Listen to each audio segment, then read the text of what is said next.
We are very fortunate to have a gentleman, producer, who's done quite a bit of work with everybody from Beck to John Lee Hooker to a host of Brazilian artists as well. He's come all the way from Rio to be here and speak with us today, so please join me in welcoming Mario Caldato Jr. Hello, check. Thank you, thank you. Glad to be invited to the Red Bull Academy here. It's really incredible. You've been having a good time these last Couple days. day or so, hanging out, checking things out. It's incredible to see the gathering of people from all over the world and be able to participate together and, share the knowledge that everybody has, and take it on to the next generations, It's really a wonderful thing for everyone. Well, I neglected to mention one group that you actually have done quite a bit of work with, but maybe we can just play something from that group and just give everybody an idea of what Mario is known for.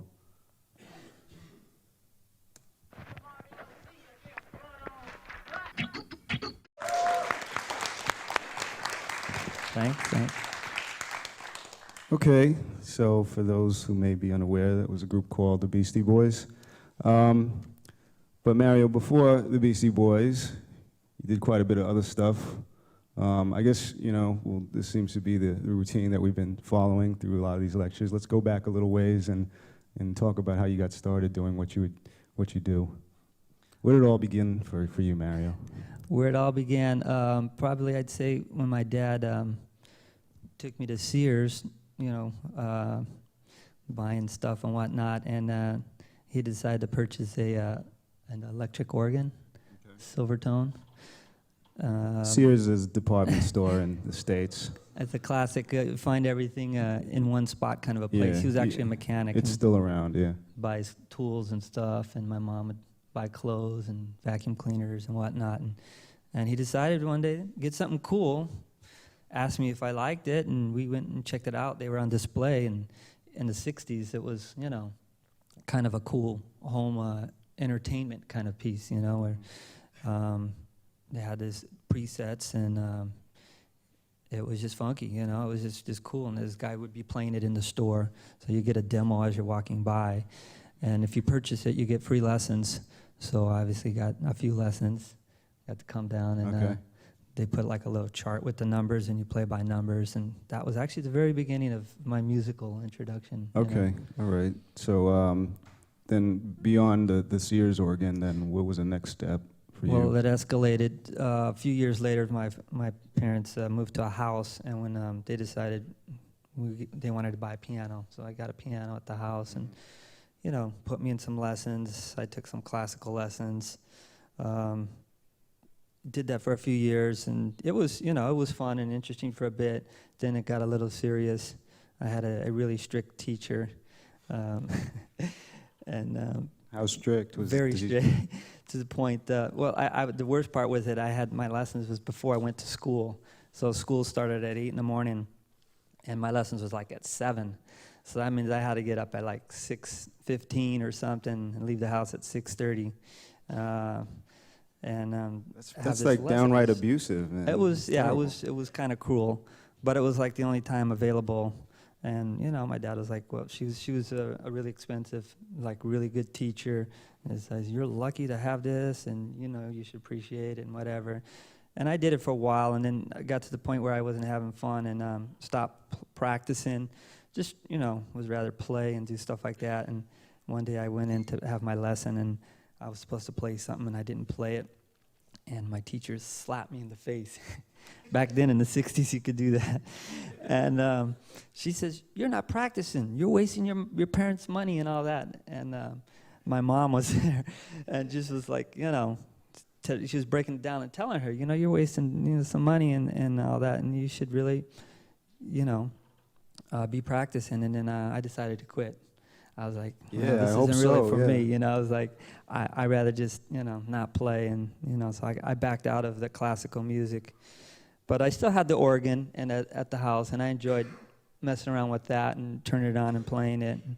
And hung Still out. the same organ or no? Same one. Wow. Sears organ. Yeah, that those back then things were built to last. Those things still work. What about the teacher? Did you ever like, The is teacher. the statute of limitations like run out? Can we go back and sue No, her or something? I No? think she's probably gone by now. But yeah, Okay. there was. I can't be mad because I did learn how to read and do some basic things which were important. Later on in life, I appreciated it definitely, but at the time, I wasn't interested so much in the classical music. I was listening to the radio, and the radio in the '60s, AM radio, was playing really, really good, high-quality music. The pop music was actually, quality. You had, the Beatles and Stones and everything else that was going on in the Motown and the wonderful music that was happening, and I would be listening to it all the time. This is in Los Angeles. I forgot to ask. This is correct, yes. Okay. I was actually born in Brazil, São Paulo, Brazil, and my folks moved when I was two years old to L.A., not knowing how to speak the language or anything. They took a big chance and moved out there to raise the family, and got thrown into the whole American system and schooling and all that. But I was exposed to all this music, which was obviously around and really, really good. And that was a big influence, listening to AM radio. Obviously, we get into the car. There was only a few stations back then, and everyone's listening to the same things. And it was really cool. I was fortunate to catch that time, and I think that was very inspirational. So just absorbing all the music you were listening to and having some experience with lessons, keyboard lessons. And when did you make the transformation to create your own music? Well, it started off a few years later when I was like 12 or 13. My neighborhood where I lived was a pretty mixed neighborhood. It changed quite a bit after the LA riots. Most of the white people, and there was a lot of Asian people actually. It was close to Gardena, and they had moved away after the riots. So we had like more black people moving in and Latinos and stuff. So that changed the neighborhood. And which riots are you referring to? The LA riots. Okay. In '68. This is not the LA riots of the 90s. No, the '92 ones. Not the sequel. Yeah, this is the original LA riots.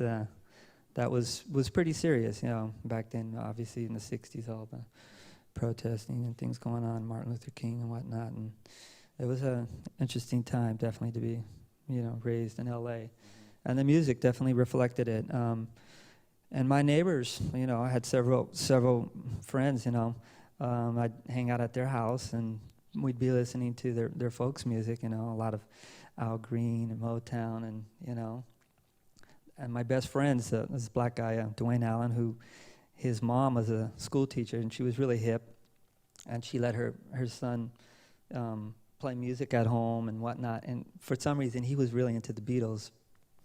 And he went to Sears, and his mom got him a guitar, a Silvertone guitar, and we kind of started jamming along with the Beatles and doing covers. Started a little band called the Soul Sticks.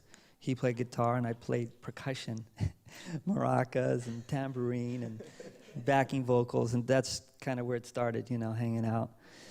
And then it escalated to a drummer. We got this other kid, Calvin, down the street, who was really funky, and he had an older brother who was a jazz musician, who he happened to have like a Ludwig drum kit, a Beatles style. That wasn't from Sears, though. That wasn't from Sears. That was a real Ludwig, and we had drums, and it just all slowly started just jamming around and doing covers and whatnot, and then playing for our parents and having little events on the weekends, and then that went on for a bit, and then when it escalated, I switched schools from where I was going to, from a public school to a Catholic school, and I started hanging out in Gardena, and then I got introduced to a whole new crew of friends, and same thing.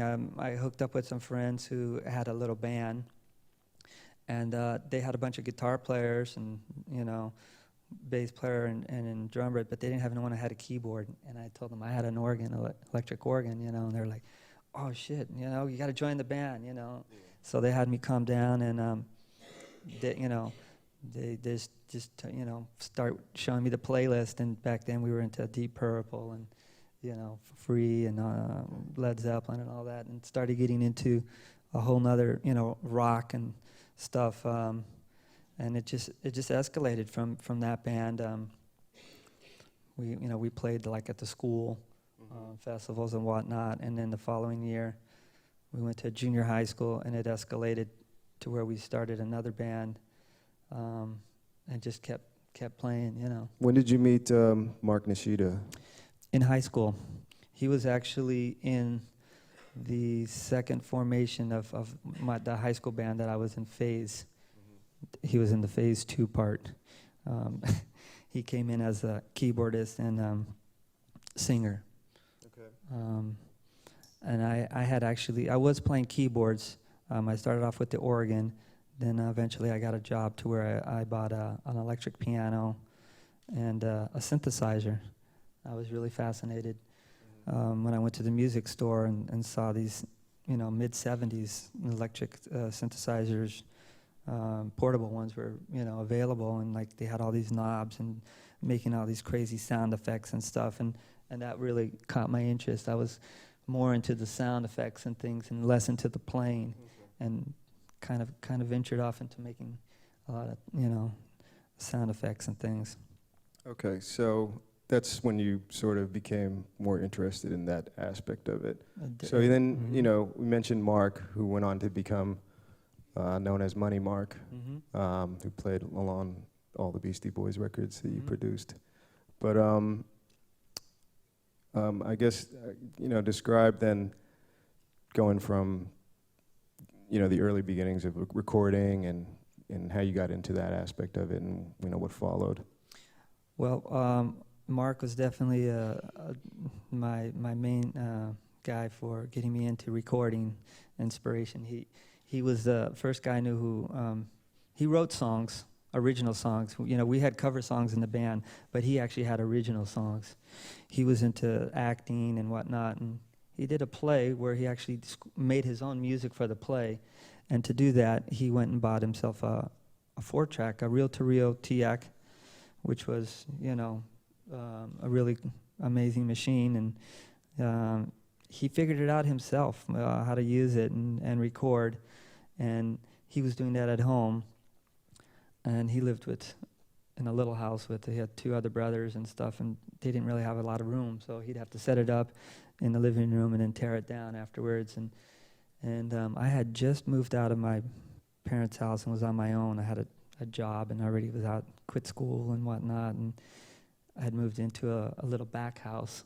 And he said, "Hey, you know, can I set up my gear here?" And I was like, "Yeah, of course." And he basically brought over his 4-track, and we set it up in my little back house, and it was like hanging out and him playing songs. And, "Hey, you know, can you hit record and make sure watch the needle and keep it close to 0?" And I started engineering basically his sessions, and that's really where the recording started.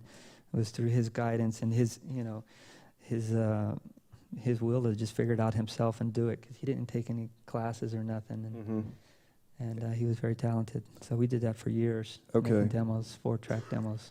So then you started doing the engineering thing a little bit, just on your own, just homemade stuff. But what about you said you were DJing as well, and you started doing that was stuff along that those was a lines? little later. The recording stuff escalated. I slowly started buying gear and whatnot, and you know, find a reverb here. And actually, Mark, he would show up with stuff all the time at the studio. He would hear about stuff or run across it and show up, and he, you know, one day, you know, came in with a little mixer and it had reverb on it and an EQ, and I'm like, wow, this is, you know, interesting. And like, obviously we're hanging out, and there's a lot of time messing around with, you know, taking a channel and panning it and adding reverb and whatnot, and just really educating, you know, myself and finding out about it, and then plugging in an effect, an echo, a phaser, and obviously making a bunch of recordings, and actually made some mixes, that we made some acid tapes to send to the radio stations at the time. We figured, wow, if we can get on the college radio station, that was a big step. So we did that. And then it got to the point where he played all the instruments and everything, and he couldn't really perform. Then he decided to start a band. By now it was like early 80s, 80, 81, something like that. And he said, well, let's just start a band. And like, he says, you play bass, I'm like, okay, that was an easy thing for me to kind of do. And I got into that. And he made his brother play drums. His brother was a punk rocker, and he was into, punk rock. And he said, well, you play drums. And he made him play drums. And we got this other cat to play guitar, our friend Bill from one of the old bands that we had. And then Mark started playing keyboards and singing, and we created the Jungle Bugs. And we were like more serious about that. That was the first. That was the first band where you really kind of took it seriously, and it wasn't just messing around. Exactly. Yeah. And we produced. My first production was a 7-inch of the Jungle Bugs, which was a big deal. Like, none of our friends. We all had bands, but nobody had a record. We decided, well, we're gonna go ahead and do it. And I had a job, so I had some money, and I put in my own money to fund the recording, and we're fortunate enough to make a little record and have fun with it. So what was that style of music you were doing then? We were into, like, the 80s, ska was really big, the Specials, and Elvis Costello and the Clash and all that stuff. We were kind of in the, like, psychedelic ska reggae vibe with a little bit of pop. Mark is very Elton John and Billy Joel background, keyboards and all. Was that like the era of like Fishbone and them as well, or yeah, was that they later? They were actually around at that time. That was definitely happening. But we were definitely weird. Yeah, it's different. So how long did you do that for before you got into the next phase? That was like about a year or two of horsing around playing, and we worked our way from little house parties and whatnot to play in Hollywood. We played at a club in Hollywood, and that was like a big deal. We finally well, we made it, even though we had to pay to play. We had to invite our friends and sell tickets and whatnot, but we played at a club, and then it was kind of like, well, now what do we do? And we had the the little 7-inch and whatnot, and things kind of went their own way, and kind of just got bored with the music, that we were doing at the time. And then I started, kind of just being a music listener and going out and absorbing live music a lot, and hanging out at clubs and really getting into the scenes and different scenes. And I really got into reggae music. When Bob Marley died, I'd be listening to the public radio stations, and they had a lot of reggae programs, and they were just playing all this reggae music. I'm like, wow, what's this? This is really cool stuff. And I really found a connection, a calling there, and I started listening to it a lot and got deep into it. And I even took a trip to Jamaica in '83 to go to the Sunsplash. And then I couldn't get any of my friends or anybody to go. I was like, hey, anybody want to, come with me, And nobody's like, what are you listening to that for? What is that? Nobody was really into it. And I said, like, well, no, I really like this music, and this is great, and I'm going to go. And I went and just had fun, went with a bunch of people and met some people there, bought some 7-inches, some records, and came back. And, So that was your pilgrimage to that was my pay pilgrimage homage to Jamaican music. And the music was just a big motivation at the time for me. It was an inspiration, should I say? Was it the Jamaican music and the style of it? Did it influence what you were doing later? Did you feel as far as like the sound and the sonic landscape of it? Oh yeah, definitely. I didn't really know much about it. I had went to a record store obviously when I started listening to it on the radio to find out about it, and I went to my local record store on Crenshaw in the hood where I lived, and the reggae section back then was like literally 10 records or something. It wasn't a lot. And one of the first records I saw was Lee Perry, and I was like, who's this guy here with a trench coat, like in the woods, with a suitcase? Like, this looks crazy. And I looked at the back, and there was like all these crazy titles, Acid Test and whatnot, and I got to get this record here, and I bought that, and I bought an LKJ first record, Forces of Victory, and I think there was one other record too. I can't remember at the moment, but I took those records home and just played them and just was like totally amazed, like, you know, of how crazy and how different the stuff was, you know, like this is deep, you know. Did And you it was very inspiring. yeah, at that point, is this when you began your DJing portion of your? Well, after the band stuff died down, I ended up owning most of the equipment in the band.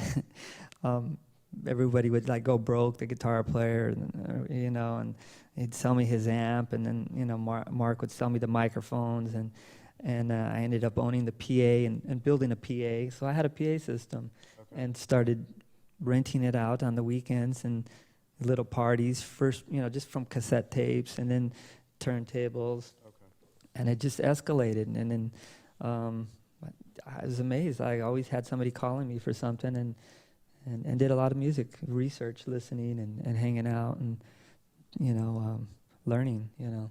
Okay, so you had a little PA rental rental thing, and then there. eventually I ended up, you know, collecting records, and like, wow, I might as well play music while people are waiting for the bands to come on, and I DJ before, either with mixtapes or play, you know, records if I had the turntables on hand, and got to meet a lot of cool people. Actually, I did sound for a few clubs.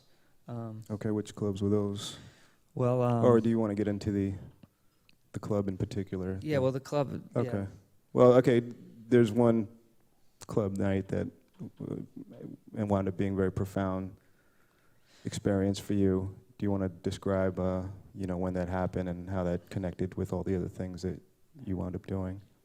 Yeah, definitely. There was one spot, club that we frequent quite regularly, called Power Tools, which was a very arty kind of New York vibe club with go-go dancers and live musicians playing sometimes, and weird art installations and people dressed up and very thematic and stuff. And it was at a really interesting place that you had all kinds of celebrities coming down and So what year was this? This was 86.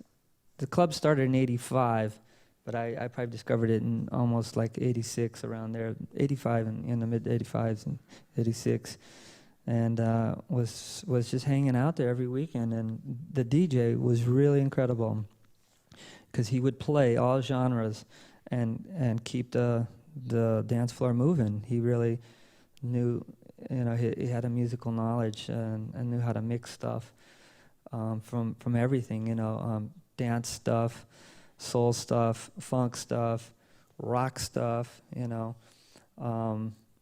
and make it all work, you know. And he'd play even like Sergio Mendes, Brazilian or Latin, you know, boogaloo stuff, which nobody back then was playing all that stuff and really kind of making it work to the degree he was doing it. And, you know, he was friends with Basquiat and Warhol, and all these people would hang out at his clubs, and it was really a scene. And he was very influential on all the people would gather there to hear his music and to hang out. And where was this in LA? Where was the venue? This was at the Park Plaza Hotel across from MacArthur Park, which was a really interesting area of downtown, and the building itself is very Gothic. It had like a grand staircase with two ballrooms on each side, one on one side, one on the other, and some nights we'd use one room or the other, and some nights we'd use both, and they were just really incredible. One side was actually like a Masonic temple with all these crazy figures on the walls, and it was just the perfect atmosphere for a groovy club like that. And I happened to be there one night in particular, where there was a vibe of like, you know, something was going on, and there was these rappers that were in town that were going to do something, or we nobody knew. They were just walking around, and next thing you know, the DJ, he didn't really talk. He would play music, and then the music stops, and then like these three rappers get up on stage, and it was the Beastie Boys. When they didn't have a record out. They only had like a single out. It was Hold It Now, Hit It or something. And they were in town, and they were Matt, the DJ, was friends with them or invited them somehow. Somebody invited them to come up, and they were going to do a song. And they got up on stage, and they were going to, you know, do a song. And people were like, whoa, this is cool. You know, got some guys up here gonna, you know, perform. And then they grabbed the mics and, you know, test the mics. And then the DJ's up there, DJ Hurricane, and testing out the turntables. And they're getting ready to drop the first record, and probably they're only one. I think they're going to do one song. And he's like, chick, chick, chick. And there's an intro of the song, and then there's a roll, and then first 808 that comes on, boom, it just shuts down the whole PA. And the guy's like, hello, hello, hello, hello, hello. It's like, you know, the whole show just got like, what? Sabotage. It got sabotaged, literally. Like, they didn't have a sufficient sound system. And all this excitement was like, whoa, what a bummer, you know? And everybody was let down because they were really getting excited. Like, this is going to be cool, you know? And they was just let down. And I was really bummed out about it. And I was like, well, I'm like, who's the owner here? You know, let me go talk to this guy. And the guy, I went to a security guard and asked him, you know, hey, who's the owner? And the guy said, oh, that guy over there, John Seidel. And I went over there and I spoke to the guy. I go, man, you need a sound man. He goes, tell me about it. I know, you know. He goes, what do you do? He goes, I'm a sound man. I told him, and he goes, well, great. He's like, well, can you come down next week or something? And like, yeah. So I ended up coming down the following week, and first I had to look at their equipment to see what they had, what they have, or what they didn't have. They had a little home stereo, like a Marantz 50-watt amp, power reinforcer in Vegas, in a club with like 1,000 people. It's like, you can't really do that, you know. They were just barely, you know, making it. And then obviously with the band, you know, the dynamics were so loud that it just shut the amp off. And I'm like, well, you need some power amps. So I showed up the following week with some power amps and some crossovers, and then got some subwoofers for them. And then the DJ, I got to meet the DJ, which his name is Matt Dyke. Okay. The head guy there who really is responsible, you know, for a lot of things. And what was his reaction when you showed up?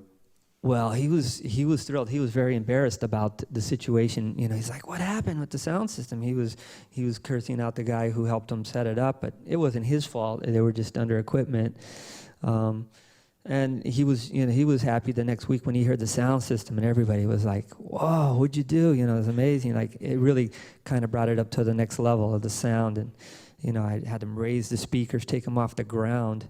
You know, you can't have the speakers on the ground. You got to get them up because everybody's dancing, and it cuts off all the high frequencies. I'm like, come on, you know, let's get these guys up. And brought in some subwoofers, and then that was great because then the go-go dancers could dance on the subwoofers, and they really loved it because they were up on top.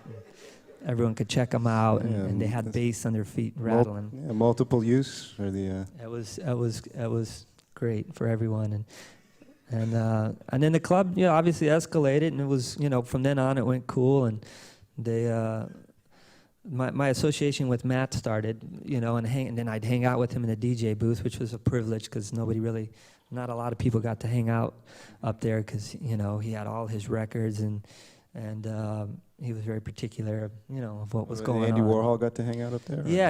Okay. The Basquiat and all his guys, and Fab Five Freddy was a good friend. And these guys would sleep at his house, you know, Basquiat and Fab Five Freddy every time they were in town because they were buddies. Because he's actually from New York. Oh, okay. Matt originally. Right. And anyways, he after a while was like getting a little bit tired of the DJing thing. He'd been doing it for years, and he could move the crowd, and he knew what records work and what breaks he would play. He was really into the breaks. Obviously, rap music was really developing, and there was a lot of sampling going on, and he started to understand what was going on. He's like, man, I got to do this. I really want to be a producer and make some records. I can do it, you know. And he actually made an attempt to record his friend Kevin Dolan playing drums, like have him play Funky Drummers for like 10 minutes on his 4-track cassette. And just so that he can have like a long break that he could play. And one night he brought the 4-track to the club. He said, can we hook this up to the mixer so we can play it? And I'm like, yeah, of course. And I rigged it for him and, you know, EQ'd it a bit and got a little quick mix because, you know, he didn't really have it mixed right. And then we queued it up, and then when the time was right, we started it and played it, and then he had the crowd moving, and like nobody noticed that the record switched to a cassette of, you know, a drummer, his friend playing drums. And it was working. It was like he got so happy. He was like, "Wow, this is great!" Like, we're making it. I'm like, "Yeah, this, we could do a lot more." Like, I know how to record. Like, and he was like, "Dude, I got to do a record." And I was like, "Dude, I've already made a record. A 7-inch, of a band." He's like, "Really?" Like, I want to start a label. And it was like, "Okay, let's do it." And then the next week he said, "Look, I got a budget. I got like $5,000. What can we get?" He goes, I need a sampler. I know what I want to get. At the time, the SP12 was out. It was like one of the first sampling drum machines that all the hip hop kids were using at the time. So he knew he wanted that. And then I told him, well, we can probably get like an 8-track. And we bought an 8-track, a Tascam 388. It was like a mixer recorder all in one, which was convenient, and it was practical for what we were using, and it was in the budget. So we went and got that, and I set up the studio in his living room, and it was I told him I had some microphone, I had reverbs and delays and compressors and cabling and all that stuff, and I hooked it up like a studio because he didn't know what it was. He'd have a speaker here and a speaker there and whatnot, and I didn't have the right cables and whatnot. And I laid it out, and that was the beginning of Delicious Vinyl. Okay. His living room. His living room. All right, Yes. Matt Dyke. But he had a partner also, is that correct? He did. He had a friend, Mike Ross, who was also a kind of a DJ guy, who worked at MCA, and he was like an assistant to an A&R guy or something. And he'd sit around and listen to demo tapes, all days, and filter them out, to give them to his boss, Okay. So he'd see his boss would listen to stuff and like, this is crap, and, obviously there's a big pile of stuff. He would go through the piles that they didn't use and like, well, this guy here, they'd have their name on it. Back then it was cassettes, and they would write their name and their phone number on there, their contact. It was just right there. Oh, Tone Loke? Okay. Young MC, like whoever their name was, and those happened to be some of the guys he took the tapes home. And like, those guys didn't like it, but this sounds pretty cool to me. The guy had a deep voice, and his demos were like a cappella, I'm Tone Loke, rah, rah, rah, rah. And the guys were like, maybe we can use this guy for something, and he showed them to Matt. And Matt, within the first week that he got the drum machine, he just locked himself up at home, just pulling out all his break beats and Scorpio and everything you can imagine, and start looping up all the best parts that worked on the dance floor, and started creating some grooves. And I mean, that's he didn't play, so his tools were his turntables and his records, and he would go and match the pitch and figure stuff out, and started mapping out songs every day, and 1 or 2 songs, and after about a week or two, he had like 10 songs. I was, like, oh, this is cool. And then his friend showed up with the demo tapes. Like, hey, let's try calling this guy up here and have him, maybe rap over one of these 2 songs or something. And it basically started off like that. Like the guys would show up, and hey, how about this track here? We'd play the track, and then figure out a theme or something. Obviously, one of the first tracks we did with Loke was Chiba Chiba. He liked to get his weed on, so that was an obvious, first track for him to just, go off the dome. Chiba Chiba, y'all. Yeah. And we went on from there, making tracks. Do you want to play something from those? Because you were engineering all these records while they were being recorded in Matt's place, right? So. Yeah. This is Delicious Vinyl in the living room. Man, it was basically stuff that was done on an SB12 at the beginning, and there was a closet I turned into a vocal booth right next door. I was like, well, this is perfect right here. Just pull out everything and carpet it up and set up a mic, and that's all we had really, was the vocal booth and the living room, and Matt's, all his ideas, musical ideas, and it was literally a factory of stuff. And well, this is, I guess, one of the big songs that You want to play something Take from that the play. Delicious vinyl? Yeah, this is from Years. This is Vinyl. This is the one that kind of set it off for everyone. Let's do it. There it is. Yeah. Tone Loc Wild Thing. So now you just said, you're describing with just, how that little track was put together. Yeah, Matt was he was figuring out the drum machine, and on that one there, he just took some beats from Busy Bee, I believe it was, the kicks and snares, and programmed a little shaker, and then he found the Van Halen riff that he was really inspired by the whole Rick Rubin, the rap rock kind of thing, and I think he was trying to do that, emulate that kind of vibe. And he brought it with some West Coast, vibe to it, and the Van Halen thing. Like nobody would, do something like that. But he just used the intro and the little guitar hits, and he actually came up with the concept of the theme, Wild Thing. He came up with the concept. He goes, "Dude, we got to do this something that's catchy." And then he thought about Spike Lee's movie. She's Gotta Have It. She's gotta have it, and they say the Wild Thing in there. And he's like, that's the hook right there. We gotta do that. And he actually we asked Young MC, who was a good lyrical writer. He could write rhymes. We asked him. He actually wrote the rhymes for Wild Thing. He told him the concept about Wild Thing. That's the hook. And then he went and wrote all these rhymes. And Loc didn't really. He didn't write any rhymes on that one, but. He was the perfect voice for it. Oh, yeah. So, it was just finding the right combination to putting it together. I didn't think much of it when we did it. I was like, this is all right, but I didn't think it was that great. But then when you put it all together and you see the video. The video really sold that record for people back then. Yeah, oh, man. that's what set it off, and the timing of it too, And it does work on the dance floor, I got to say. I still hear it nowadays. Even I live in Brazil now, and I still hear it in the favela. They sampled it and that roll and the intro and his voice, and it still rocks. It's classics. But nobody would imagine we mixed it in the little living room with the minimal setup, and the closet, monkey closet. Did you want to play something else from the Delicious Vinyls years? Well, yeah, we worked on a lot of stuff. I guess I'll move to Young MC. There's another cat who was happened to fall in the same category. He called him up and had him sing.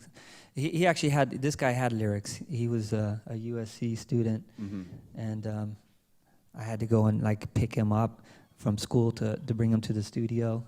He didn't have a car and whatnot, and he was always prepared, and he had a book of rhymes, but he didn't really have any music, which is good. And Matt provided all the music, and this track here was just a mix of a bunch of stuff. You want to which one you gonna play? Yeah, play that one. I'll play this one here, Bust a Move. Yeah. All right, let's play just a bit of this. Bust it. Bust a Move. Young MC actually won a Grammy for that record. Grammy for that record, huh? Yeah, I guess it was probably the second year that they had a rap category. So these records were huge pop hits. Huge, yeah. Huge for records. the time, yeah. I remember being in New York at the time. We looked at this sort of stuff and was like, what the hell is this, man? West Coast rap.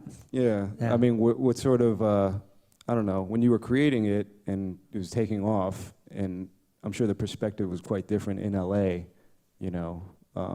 just I guess describe, the feelings of seeing all this stuff take off, and was it just like, oh, this is just great, this is exciting, or do you think of it as terms of, hip hop and different regions and, perhaps backlash from people as well? Mm-hmm. Well, at the moment we had no idea what was happening, because we literally were working, when I started working at Delicious Vinyl, on a bunch of things at the same time, a bunch of different artists. We never knew what was going to take off or whatnot. Obviously, Loc was one of the first guys, and then the Young. But it happened really quick. Within 6 months, 8 months, there was already a movement. And then as soon as the video came out, that was literally overnight.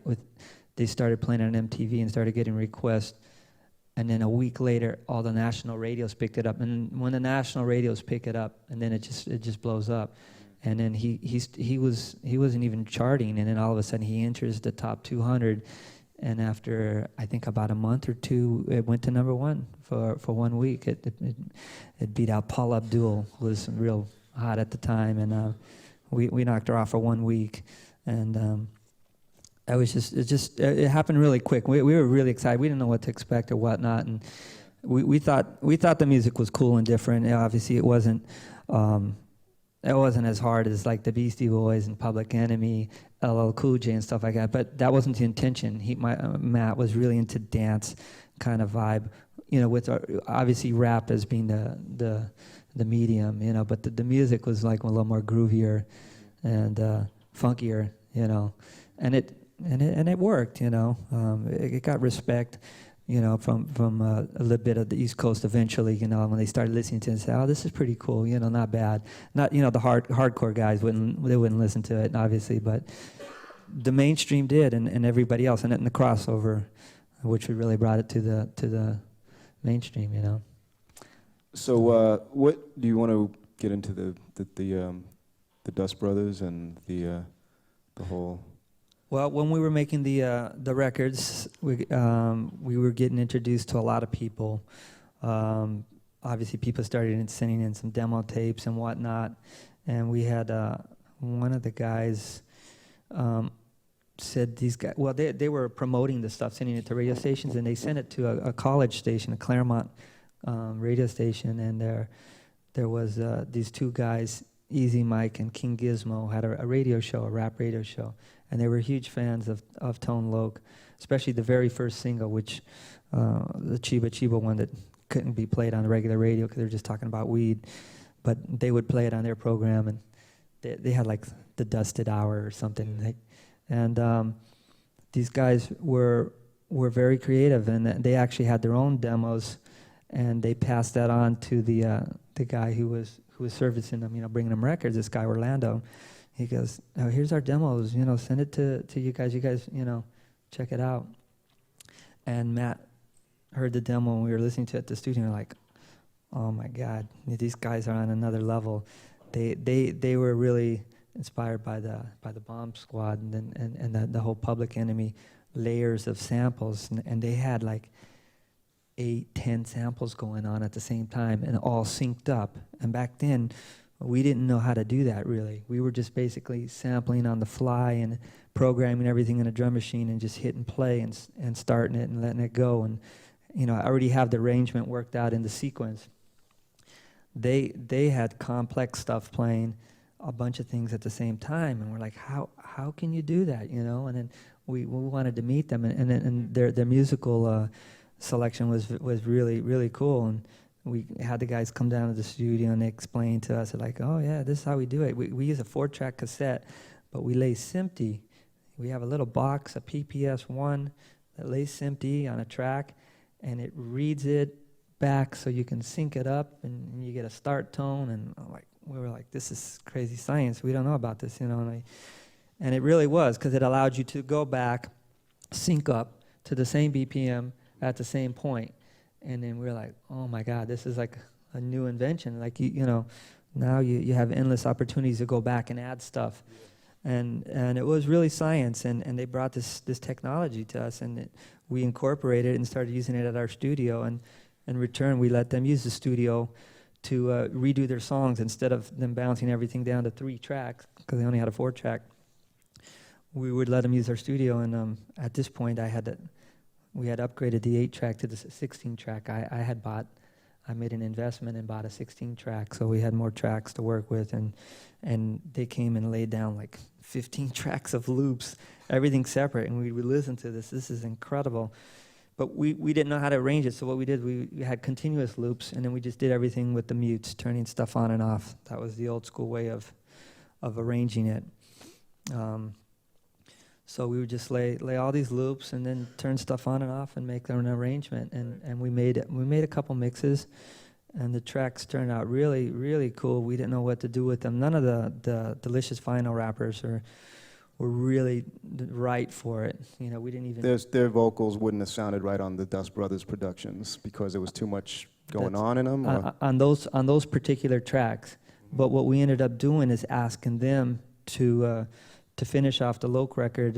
You know, we had like 8 tracks ready, and then they're like, you know, well, we need a couple more. So we asked them to produce 3 tracks, and they came up with 3 tracks for Loke because they had Loke in mind, and they did like Cutting Rhythms and the next episode and one other one I can't remember.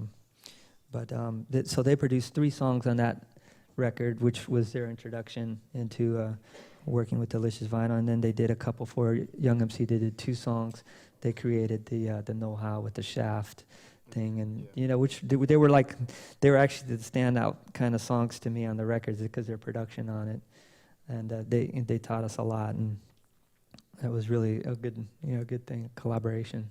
But it would become a situation where you know, they wouldn't just get some hidden album tracks on Tone Loc and Young MC albums. They got to do something pretty big after that. And want to talk about how that happened?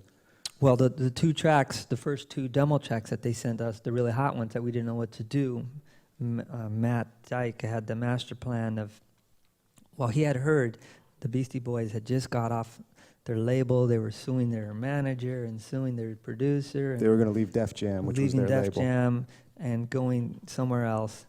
And he was like, we got to do their record. He's like, he wanted to do it, but he needed help doing it. And he says, we got to do it. And he goes, let's send them these 2 songs. So we get our little contact, this little skater kid, Max Perlick, who was an actor and knew ad rock and something like that. And he was going to New York, and we slipped him the tape. He went and got it into the guys, directly.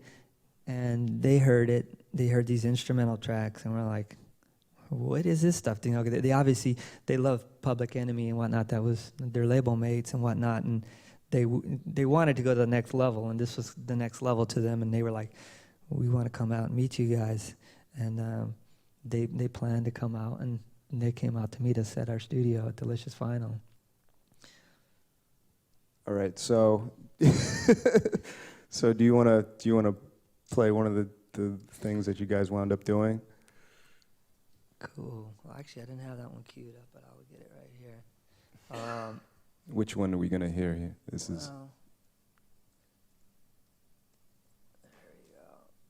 This is one of the instrumentals that was sent over. This one? Oh,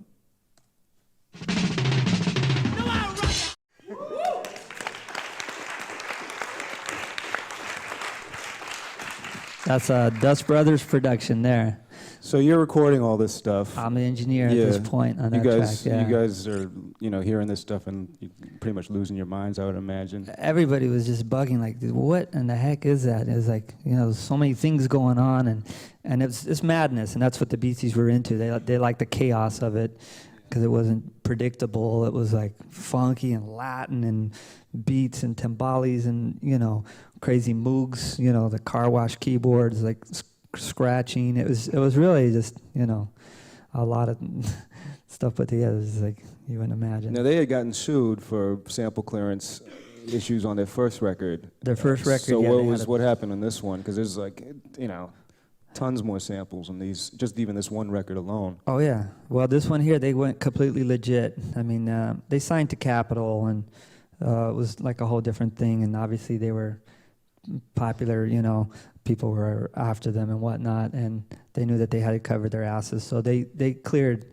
the producers. They did put all the samples down, and they literally spent between $200,000-$300,000 just in sample clearances, which is actually cheap, because back then they were still negotiating. People didn't like, what, you want to give me $5,000 to use, a little bit of my record or whatever? And nowadays people want a lot more and whatnot, but it was a lot. The list was huge, and there was a few things that didn't get cleared. Obviously, they couldn't. Really? Well, they couldn't find the people, and they're just so obscure and hidden. It's like it's impossible. People still wonder about a couple things, but a good, I'd say, 95%, which is a lot. Now, you were saying there was one particular session from this album that stood out for you, or it was particularly amusing, or? Well, yeah, the whole process, the recording Paul's Boutique was an amazing ride because we just getting off the Tone Loc and the Young MC high and like getting all this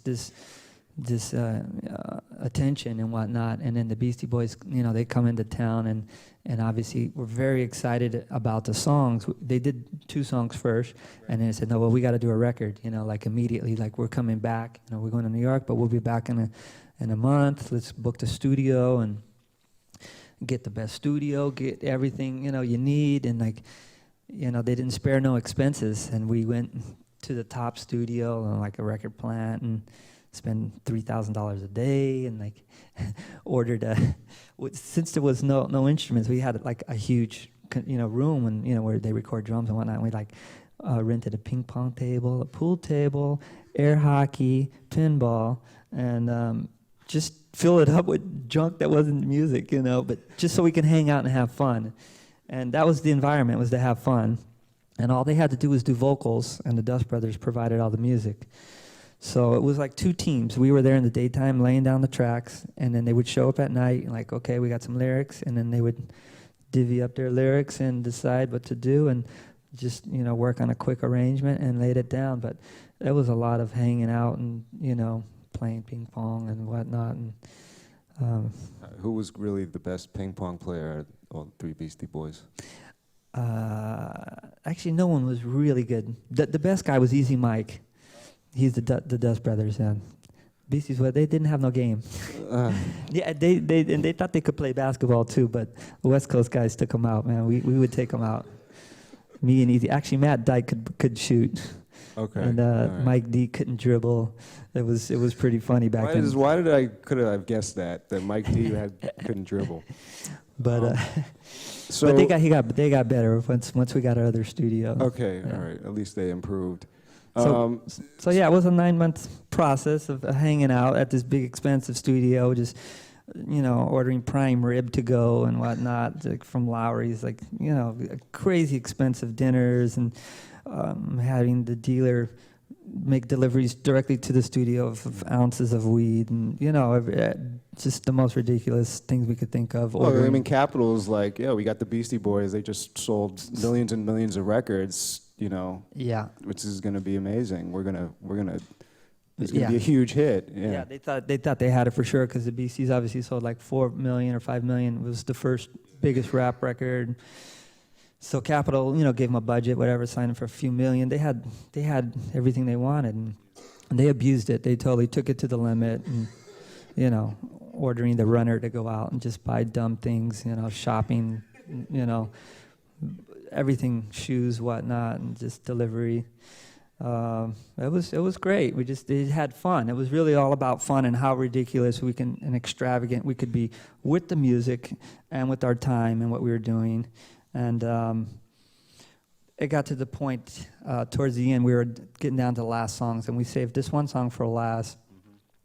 Mm-hmm. And they told us, well, we had to move to this other studio because they were going to remodel the one room. So we were in a Neve room, and we went to this other SSL room. It was just a whole different vibe and everything. I said, well, let's do this crazy song in the other room. We decided, well, this would be a cool one to do there. So this is the product of that environment. Car Thief. Okay, let's hear that right now.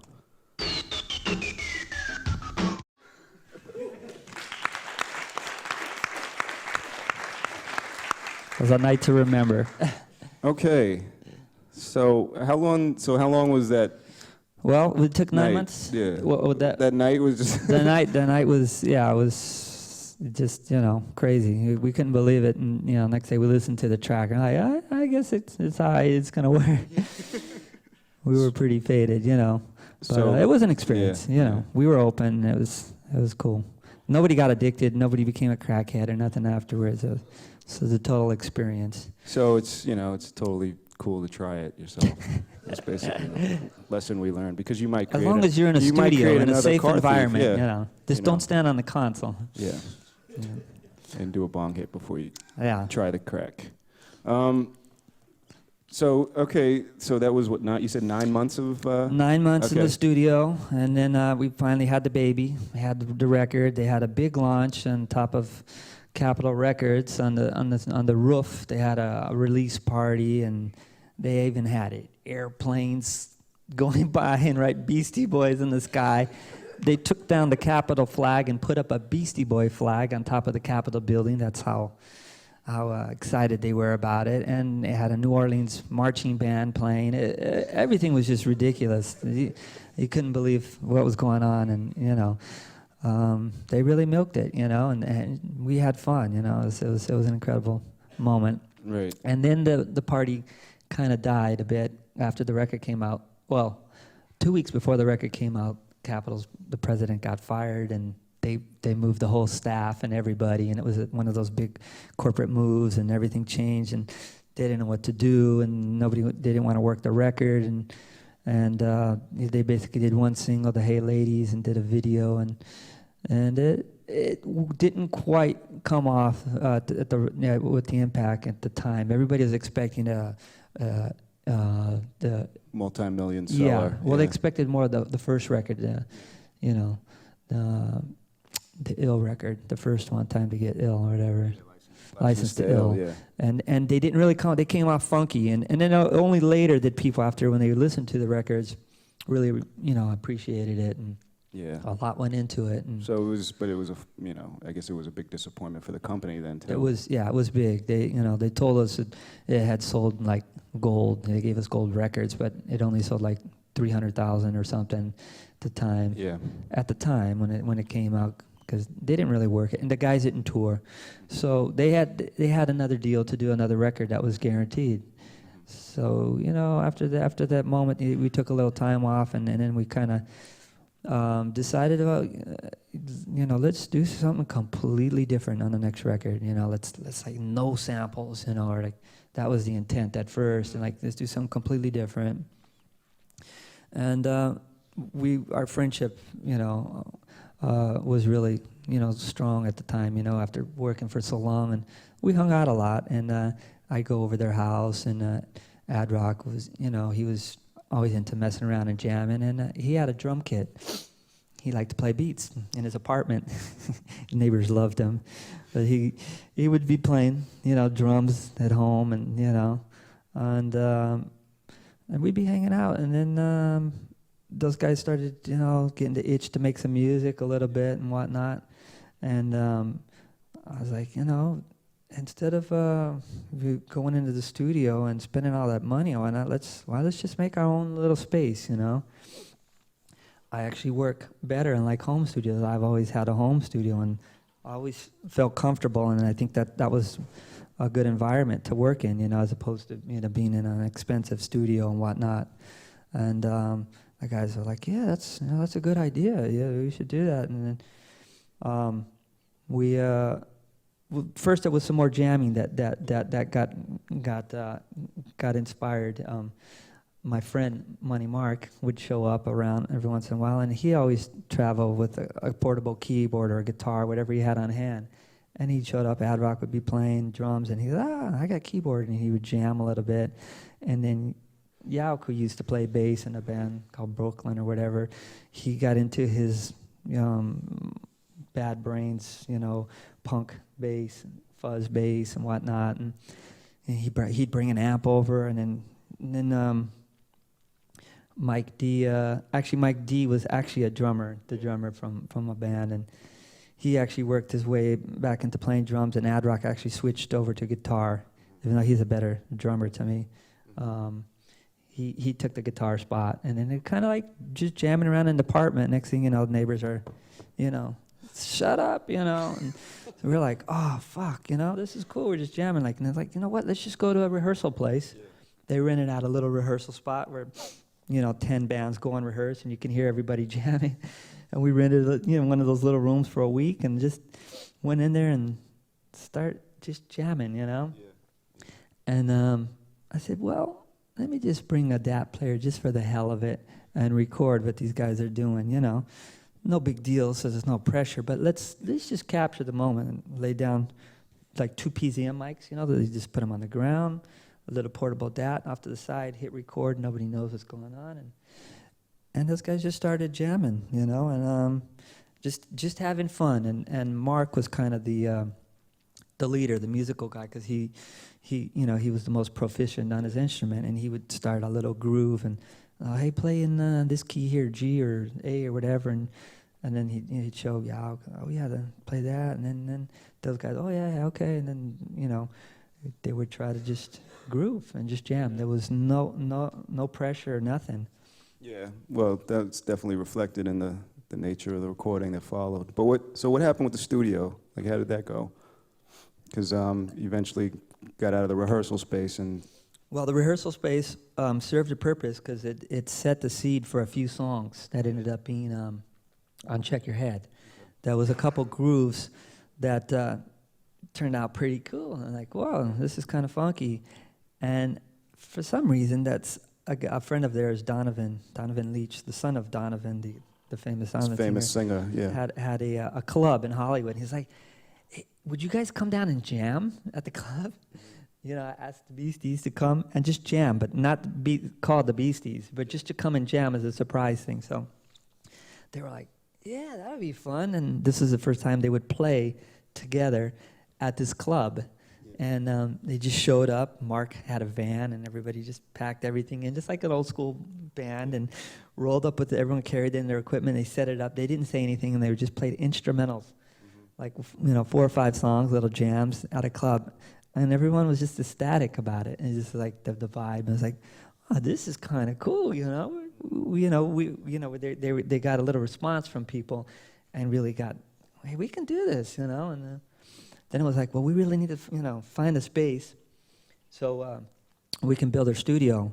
And Mike D had just moved in this area with his girlfriend, and he was looking around his area there, and he found this place in Atwater Village, which is a perfect place. It was an old community center place that somebody turned into a rehearsal place for bands. And this is right outer edge of Los Angeles.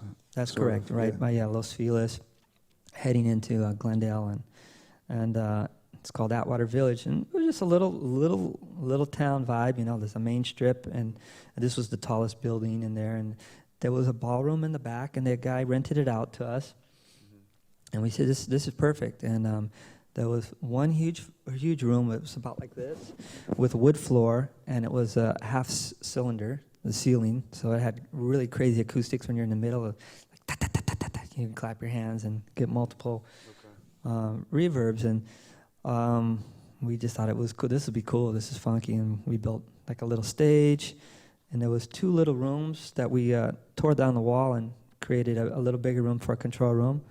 And Mark was a carpenter, so he had tools and just cut a door and put in a window.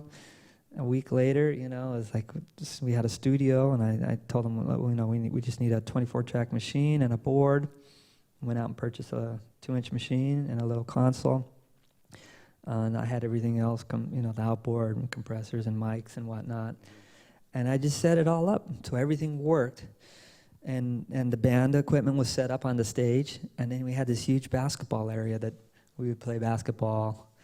And MCA... In the room? In the room, okay. in the recording room. And MCA decided to build some skateboard ramps. He got into skateboarding, and like, okay, sure, why not? He took up half the courts, and it was a playhouse. It was kind of a school, basically, where we kind of hung out. And it kind of reminds me of the academy a bit. You get a bunch of people together with ideas, and that's kind of what we everyone brought in their ideas, and it was a clubhouse. We could only work at night because downstairs was a drugstore, and they'd close at 6, so we'd start at 6. Couldn't make noise. And then we'd come in and play basketball and just hang out, wait till everybody arrives, and then sit around and listen to music. And we had turntables, and we'd be DJing. We were all record collectors, and everybody was just digging, Back then it was like competition, and who had the funkiest, the rarest shit. And we'd be like, oh, check this out, check this out. So it was a good environment, where everybody was turning everyone on into different things. But the idea was to play. So they would go, we would listen to meters and whatnot, and then like, okay, let's go in and try to play this track. And then they would get in there and they'd start playing, and I had everything set up to record either on the 2-inch machine, all I had to do was hit play, And if they were just jamming around and it didn't sound that hot, I would just roll to that, and that happened a lot. And just capture the moments, you know. And then they'd come in and have a listen every once in a while. I'd play something back. Hey, this is pretty neat. And then we just did that for 3 years. We took a long time. And a lot of things happened in 3 years. It's like one guy made a movie, MCA went to India or Nepal, and you know, discovering Buddhism and whatnot, and slowly everybody changes, and we'd come back after a few weeks and taking a break, and other ideas would come up, and we'd slowly collecting stuff. Next thing you know, I have like 100 2-hour dats of them jamming, and you know, 10 reels of songs just jamming, you know, ideas, and we would go through and pick the best elements and keep narrowing it down, you know. So was it an editing process, or was it just a editing out songs and picking out grooves. Yeah. Obviously, some of the grooves were like 10 minutes long, and we go in and just pick out a couple bars sometimes and create some songs out of looping or replaying them or adding on to the loops. Mm-hmm. But it really started off musically. Like the first half of the record, 10 songs were playing. You know, and then it kind of got to a point where we had all these instrumental tracks, and I'm like, well, it would be cool to, man, you guys, you know, could maybe do a rap on something, you know? But nobody wanted to do a rap. The first guy who stepped up to bat was MCA. He pulled me aside. He goes, I got this idea, this Hendrix stuff that I really like, and he put it together with a beat, and it was a Jimmy James track. And he was too embarrassed to do it at the studio, so he called me up to come over to my house, and I had a little studio, and we demoed it up at the house. We both had the samplers. We all had the same samplers actually, and so we could work together. And he brought the discs over, and I looped it up and timed it out for him and got it to work. And we came up with the instrumental, and then he did a rough vocal over it, and then we brought it back the next day to the studio and played it for the guys, and the guys were excited about it, and they were like, "Oh man, I want to get on that," you know, like. Yeah. And then they kind of started up their enthusiasm of wanting to rap again, because they really didn't want to rap after Paul's Boutique. You know, they were like, "Let's just make an instrumental record or something." Mm-hmm. And then it slowly developed, you know. After 3 years, like I said, slowly.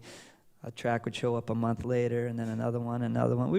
There was no hurry, no time, and you know, the label didn't have a limit, so, and they never came down to listen to anything, which is great. You know, it had no pressure. It was a very fortunate situation. I've never been in that situation. I don't know if I ever will again, to have 3 years of work and be on payroll to produce something. Well, do you want to play something from Check Your Head that might be reflective of that whole? I'll play you. You want to play a little bit of one or two things? I'll play you. This is one of the songs from the actual first rehearsal place that we went to, Cole rehearsal, with the 2 mics on the ground, where we took some elements and created the song out of it. But the backing track, like the drums, and then there's like a keyboard, bass, and another keyboard, and some live percussion and a little bit of guitar. That's everybody playing at the same time. And it turned out to be a song on the record here. And this is what it turned out.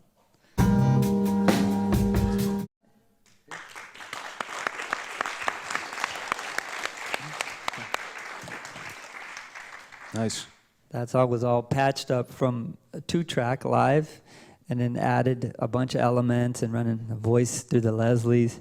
I was actually just telling him that they were embarrassed to do vocals and stuff, so Mark actually started off singing the vocals on there, and the only way those guys would say, well, if we sing on it, you know, let's put some effects on it. So we ran it to the Leslie, and they kind of sang together, and then Ad Rock decided to say a little something, and I actually sang the high part, which was me mimicking Lee Perry on something that I had listened to at home. And I was like, man, we need like a high voice like this. And I did it. We actually had 2 studios. We had the main studio and the B studio, which was a 4-track. And we'd taken a cassette mix of the songs so we can work on the lyrics in there.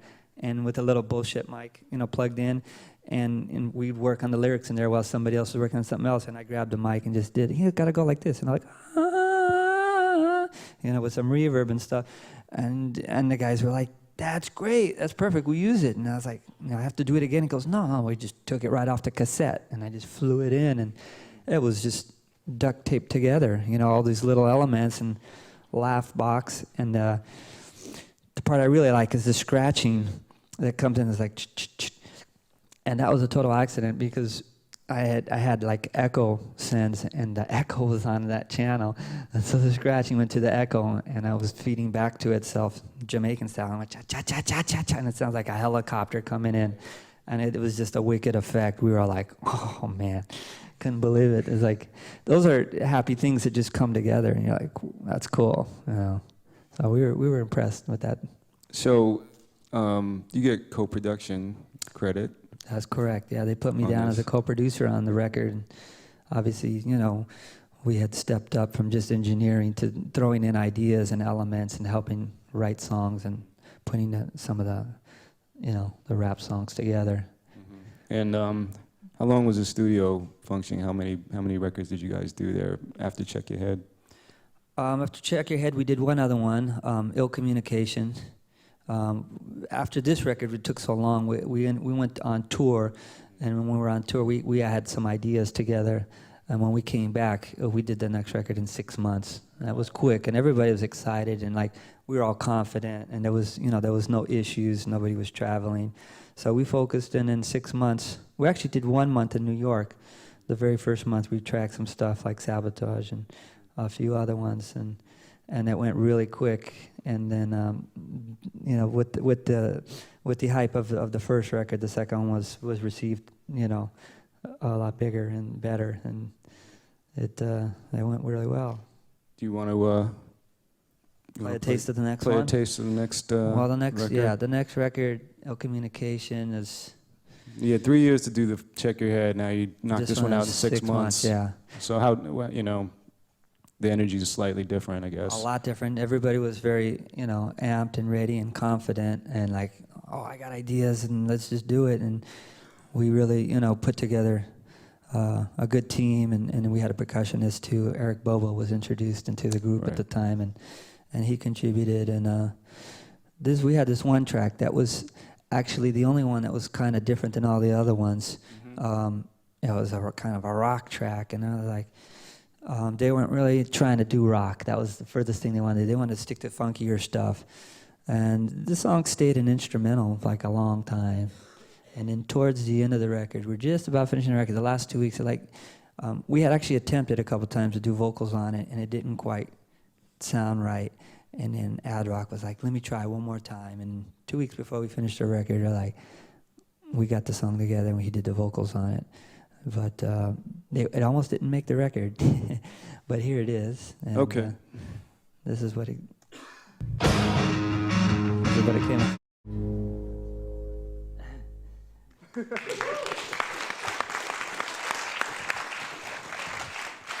So that's like you were saying just now, this is pretty heavy impact on opening just the way it just comes in. What was the difference?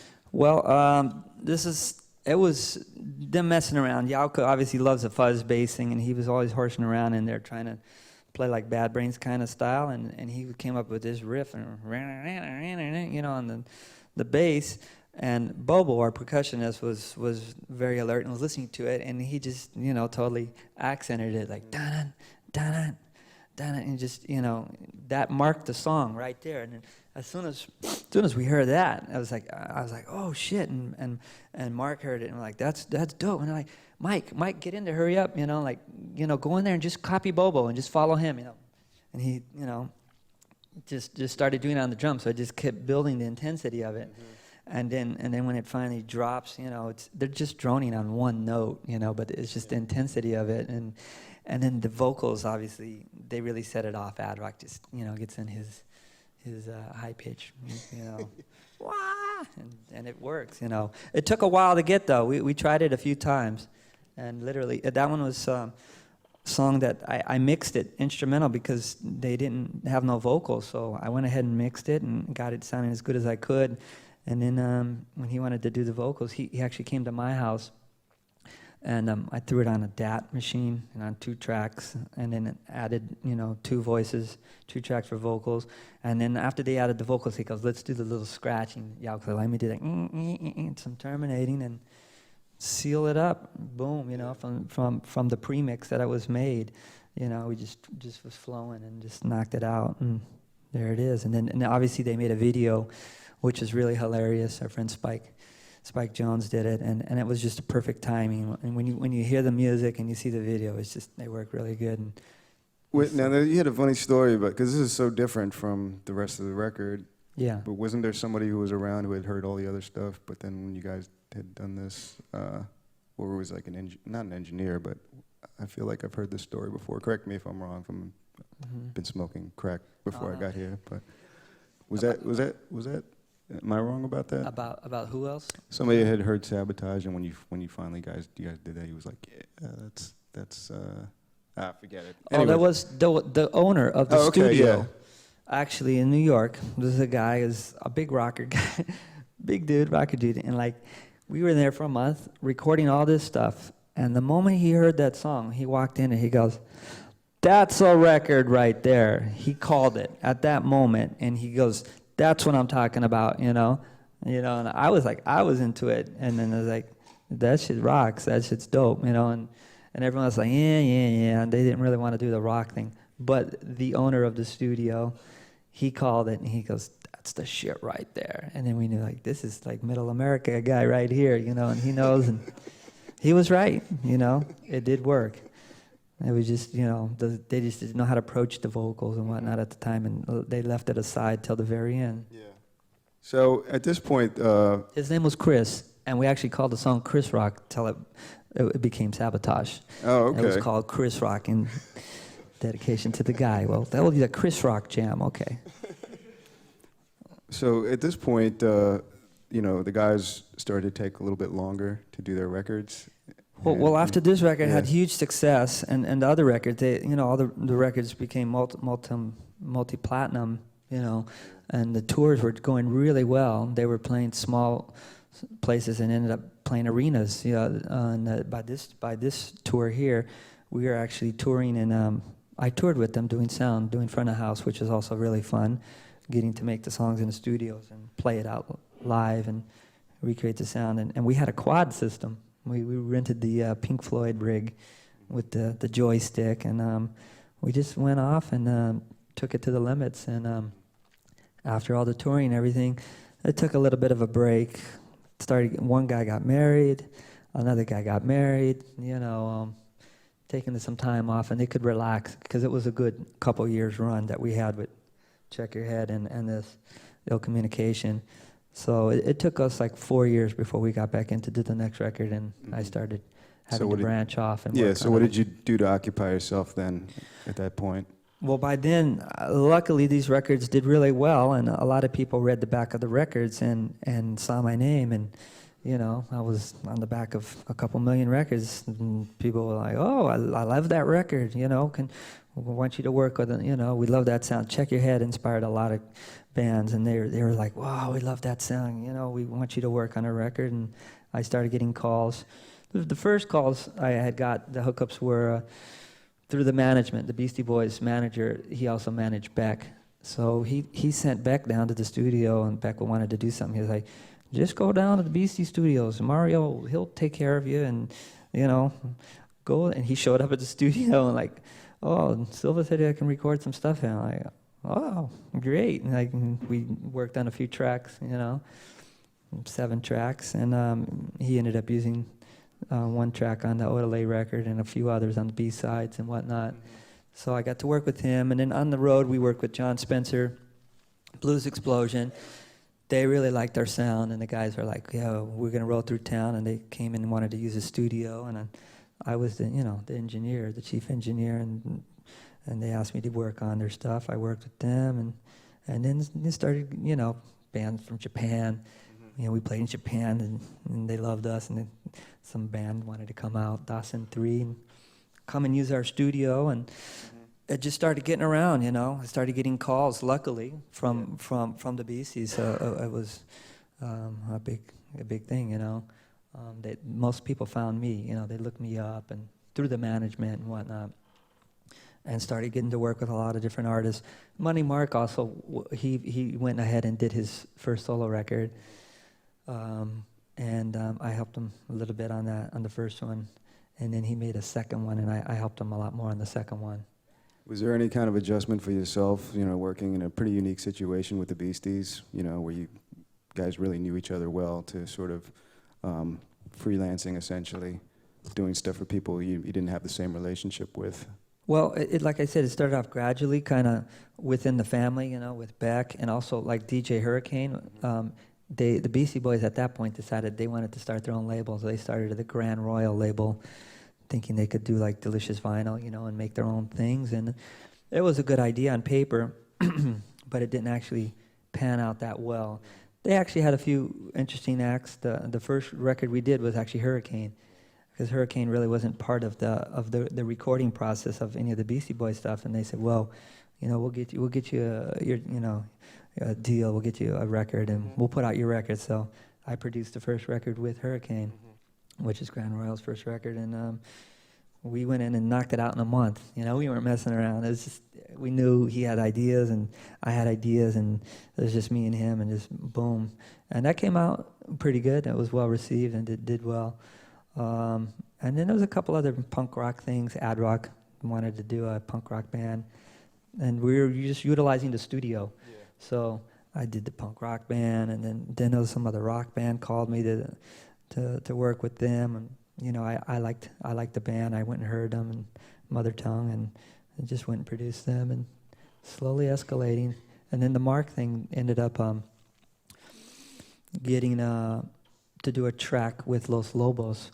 We did a funky track, and he sent it to Los Lobos and for some compilation record, and they loved it, and they wanted to play on it. And so I got to meet them, and they were like, "Oh, this is great. We love Money Mark." And then it turned out so well that they invited me. They're like, "Hey, we gotta do a song with John Lee Hooker. You want to produce it?" And we're like, "Yeah, of course." So I got to do a session with John Lee Hooker and Los Lobos, which, you know, obviously was an amazing thrill to work with a legend, a blues legend. I never worked with a blues guy. Like, he is the man, you know, literally. And it was opportunities that I had that I definitely got to, you know, be a part of, which was wonderful. And, do you want to play something that you feel particularly good about from some of this, you know, extra work that you did? I play one song from Mark's record. Mark's record, he's a very eclectic person and does a lot of recordings himself, starting from home, and he's a genius. And we had a lot of fun making his record, his second record, Push the Button. And we did this one song that was really cool. It's on a whole different tip. It's live. Everybody playing at the same time in my living room and at my house, my old house. It's piano, vibes, acoustic bass with Al McKibbon, an amazing bass player, played with Caldato and whatnot, and Bobo on percussion, and my other friend on drums, Rocco, and who else? I think that's it. But here it is. I just really like the way it sounded. And I recorded it on an 8-track, ADAT, as a matter of fact, with Telefunken preamps. And it was just pretty simple, but everyone playing together, it sounded really nice. And we did overdub the synthesizers, just a couple of synthesizers, but just the sound of it is cool. I like it.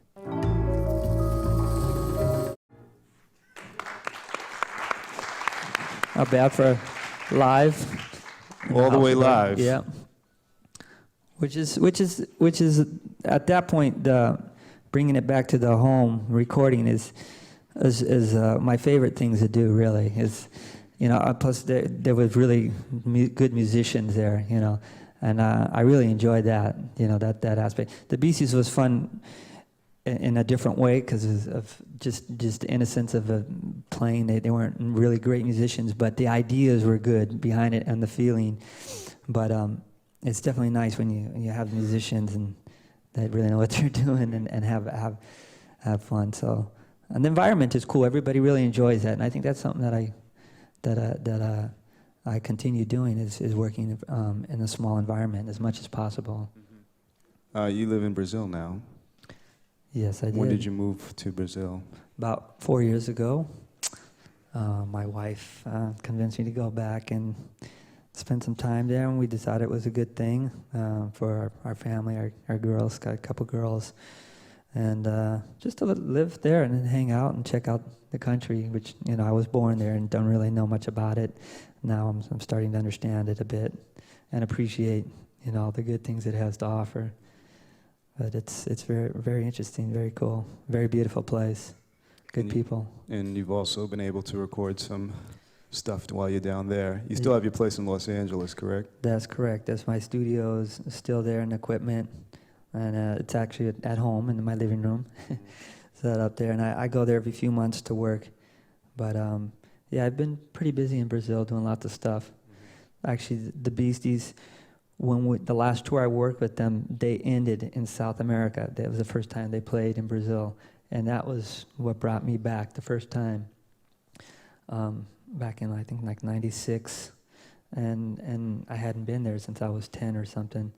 And I had the introduction that one of the bands that opened up for us asked me to produce them, and I came back later that year and produced them, and it kind of started my relationship with Brazil and the Brazilian artist, and it just grew from there. You know. Do you want to play something from your Sure. Brazilian recordings? Sure.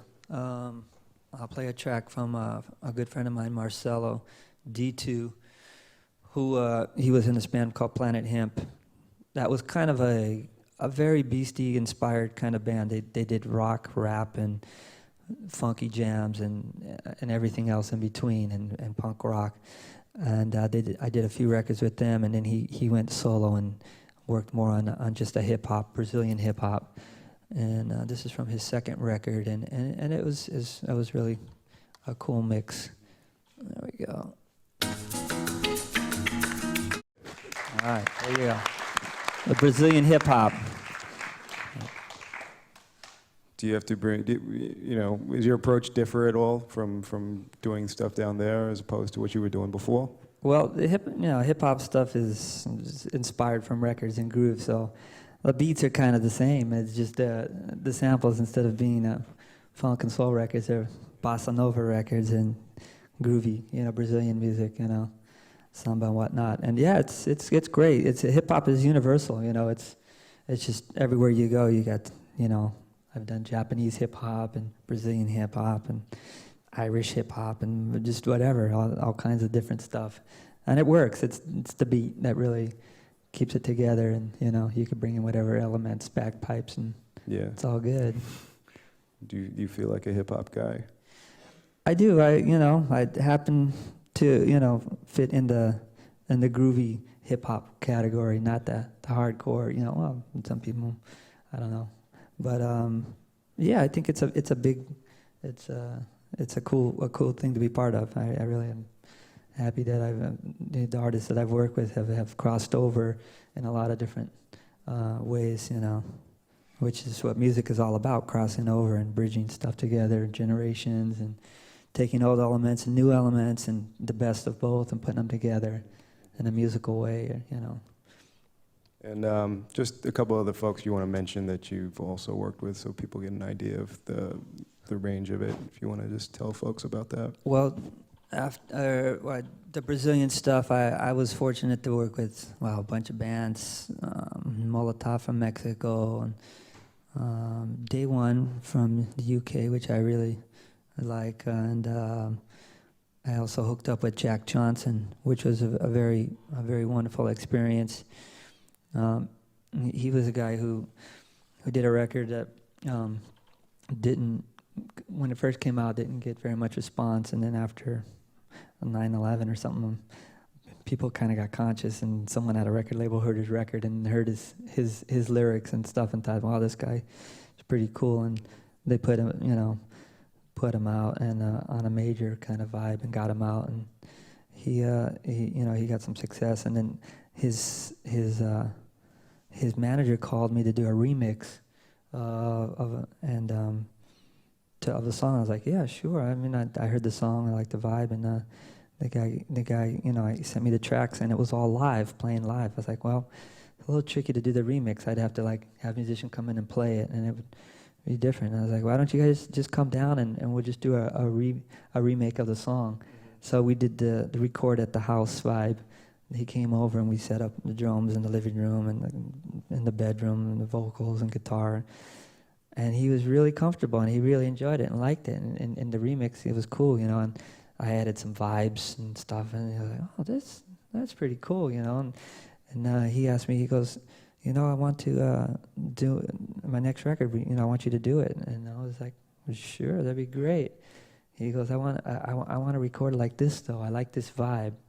And he was gonna buy a house, and he said, I want to build a house, a studio. And I said, well, yeah, it's fine. It's easy to do. And he goes, well, I'm gonna buy a house. Do you think you could have a look at it and tell me we could build a studio? I'm like, sure. He goes, it's in Hawaii though. I said, I'm going to Hawaii next month on vacation, and we happened to go there. And I went to go check out the house, and I looked at the garage, and I go, this is it right here. This is perfect. And his brother was a contractor, and he drew up a plan. And my friend Robert Carranza helped me also design the control room, and they built a control room.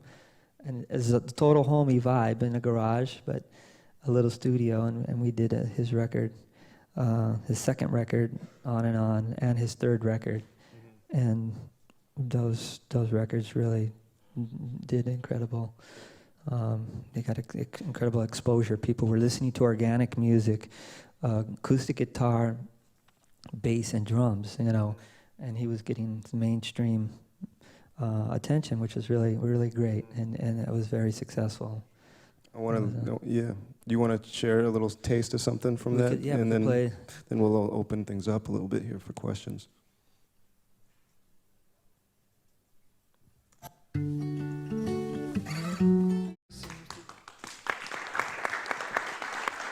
Jack's got an amazing voice. He played this song for me before we recorded just acoustic guitar. He goes, hey, check out this song. You know, what do you think of it? And he just played it and sang it. It was just so deep. I was like, that's amazing. The lyrics and everything. And then he explained to me what the song was about. And I was like, that's the real deal right there. The guitar and the voice, and he laid it down. And, you know, it was the easiest project to work on because it was just so simple and it was so good. The element, the song, the simplicity, and his voice is incredible. And it was a pleasure to work with him, and he's a great guy. At this point, does anybody have any questions for Mario? Please wait for the microphone. I'd like to remind everybody that the participant questions are going to be prioritized in this Q&A segment of the discussion. How did the collaboration with Q-Tip on Get It Together? Get It Together go out. Yeah. He was a friend of the band, you know, New York Cat, and whenever New York Cats would roll into town, they'd call up the Beasties to hang out. They knew we had a studio. Bismarcky also was always around. They'd show up, hey, I'm in town. It's like, oh, roll by the studio. And Q-Tip, we were like, trying to play him some stuff. Hey, we got these tracks here. We have no vocals. What do you think? And then he heard that one track, the Get It Together one, which was actually the only one that Mike D put together. He had sampled that one and found a loop and put a little beat and the sample together. And he goes, this one here is good. This is dope. You know, like, so I just plugged him in the control room, you know. He wasn't even on. Everything was handheld. That's another thing on Check Your Head. All the vocals were handheld. Most of them were like SM58, and the guy's cupping the mic, you know, that kind of thing. And a lot of times they used the cheap, I had a bullshit mic that we called it a karaoke mic. A Sony Variety karaoke mic, $29. I bought in Little Tokyo. That is amazing. It has pitch, you know, you can octave, high, you know, high and low, and they did all these effects. And it had perfect distortion on it. So what you want is an example of that microphone. That's no preamp. That's just the microphone directly into the console. And we would plug it in like, you know, Q-Tip. Grab the mic, and he just 1 2 1 2, do it on and on. And he just went off the top of his head. And actually, the way that was done is It wasn't written? no, off the top of his head. He ad-libbed it. And 3 minutes, you know, he did a take, and then another track, he did another take.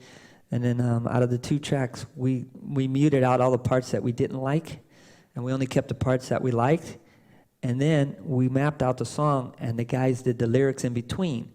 They took whatever his rhyme was. He said, you know, Q-tip so-and-so, and then Ad Rock would go, yeah, Q-tip from the so-and-so to the da-da-da-da, and then the so-and-so. And we knew what the next rhyme was already, so he would end a rhyme that would connect them. So come on with the so-and-so, and then Q-tip would, yeah, Ad Rock with the Ione and the so-and-so and so-and-so, and then the Mike D, and then Mike D would come in, and it was a puzzle. We put it together and filled in the blanks, basically. How did he feel about that muting his... That was, I mean, that's how we worked, you know. It was all about turning stuff on and off. And I had a little MIDI mute thing that it remembered all the mutes. So it was helpful, you know, the automation. I would just turn it on and off, and it would play it back that way. And it was spontaneous. That's a crazy track, man. That's good. Thanks a lot. No problem. Anybody else? Hey, Mario. Yeah. I got a few questions, actually. Like, you said that Wild Thing was recorded, like, in a closet. What kind of mic did you use to get Tone's voice like that in the closet? Sennheiser 421, the black dynamic microphone. It was the best mic I had at the time, and I just mounted it inside the vocal thing with one of those arms, you know, and for the artist to come in, because there was no room. It was literally a chair, and they would pull down the mic and sit there with the headphones right there, and that's it. It was a dynamic mic, so it took a lot of sound pressure, and it works. It's a good rap mic. Actually, we used on the Beasties on Hello Nasty. Sennheiser 421. Thank you. Valeu. You had another one? Another question? No. I kind of forgot it. Oh, you tell me later in Rio. It's Brazilian.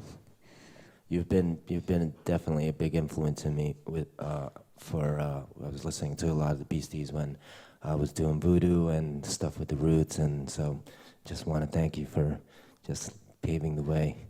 Oh, thank you. I'm going to pick your brain later on as well. I'm not done with you yet. Anytime. I'm going to pick yours too, man. That Al Green is slamming. Well, let's all, in addition to Russ, please thank Mario Caldato for being here.